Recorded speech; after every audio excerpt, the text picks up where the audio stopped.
Daniel Kaufman. Thank you. Chairman Blumenthal, Ranking Member Blackburn, and members of the subcommittee, I am Daniel Kaufman, Acting Director of the Bureau of Consumer Protection at the Federal Trade Commission. My written statement represents the views of the Commission, but this opening statement represents my views and not necessarily the views of the Commission or any individual commissioner. I'm pleased to appear before you today to discuss protecting Americans from COVID-19 scams. My written statement describes the extensive work that the FTC has accomplished and continues to accomplish in combating COVID-related frauds. The FTC's Bureau of Consumer Protection is comprised of 8 divisions and 8 regional offices, and each has been actively working on COVID-related issues.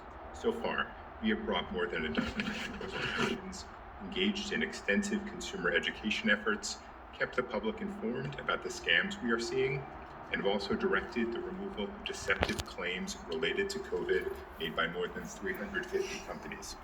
Our most recent law enforcement action utilized the new civil penalty tool that Congress recently gave us, and we are very thankful for that important new statutory authority, as well as the increased funding that we have recently received. As part of that work, the FTC is committed to expanding its outreach to lower-income communities. Just last month, we launched a new way for legal service organizations to report fraud and other illegal business practices that their clients may have experienced.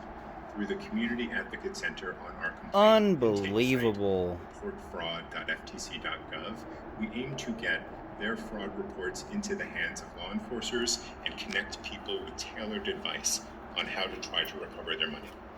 I had hoped to use my opening statement to describe in more detail all of the work set forth in the FTC's recently released COVID report that the agency has done related to the pandemic. Instead, I would like to discuss last week's Supreme Court decision in the AMG matter, which held that returning money to harm consumers and disgorging the ill-gotten gains of lawbreakers are not authorized by Section 13B of the FTC Act. This decision eliminated the primary tool that the FTC uses today to return money to harm consumers.